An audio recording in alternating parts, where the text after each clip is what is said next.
না হয়, এটাকে আমি আগেই বলেছি যে এটাকে আপনারা দয়া করে কেউ বিভাজন হিসেবে দেখবেন না। একটা ক্লাসে 10 জন ভালো স্টুডেন্ট থাকে, কিন্তু একজন ফার্স্ট হয়। 10 জনই চেষ্টা করবে, 10 জনই পড়াশোনা করবে, 10 জনই ভালো করবে, প্রতিযোগিতা করবে, কিন্তু যারা খাতা দেখবে, যারা মার্ক দিবে, তারা যাকে ফার্স্ট করবে সেই তো ফার্স্ট হবে, তার রোল নাম্বার 1 হবে। সুতরাং আবার সবাই মিলে কিন্তু আমরা আবার নতুন ক্লাসে চলে যাব। এখানে তো বিভাজন হয় না। একই ক্লাসে আমরা অনেক ছাত্র, একই ক্লাসে আমরা অনেকে পরীক্ষায় অবতীর্ণ হচ্ছি। এখানে 6 জন কেন, আমি তো বলেছি যদি আগামীতে আরো নতুন কেউ আসে অবাক হওয়ার কিছু নাই। এছাড়াও আমাদের দলের বাইরেও তো অনেক দলের প্রার্থী রয়েছে। সুতরাং প্রার্থী হয়তো 10-15 জন হবে।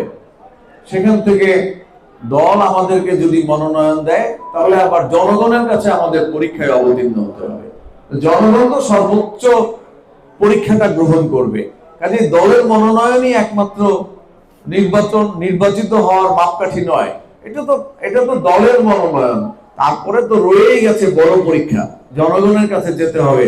সেক্ষেত্রে দল বিবেচনা করবে যে জনগণের কাছে কাকে আমরা উপস্থাপন করব। এখন জেনজি যারা 4.5 কোটি ভোটার, নতুন ভোটার, তারা কিন্তু জেনে শুনে বুঝে ভোট দিবে।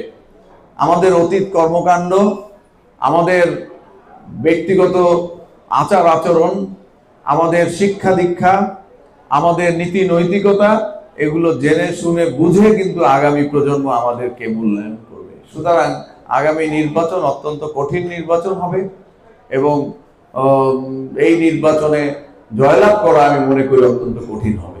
সুতরাং ভোটাররা যেহেতু সচেতন হয়ে গেছে, আমি বলেছি যে জিন্দাবাদের দিন শেষ, জনগণের বাংলাদেশ, জিন্দাবাদের দিন শেষ। সুতরাং জনগণের কাছে যেতে হবে।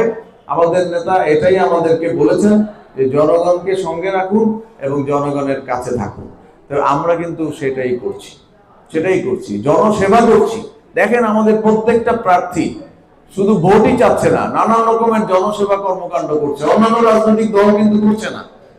আমাদের প্রত্যেকটা প্রার্থী কিন্তু এই কেউ রাস্তা বানিয়ে দিচ্ছে, কেউ গরিব দুঃখীর সাহায্য দিচ্ছে।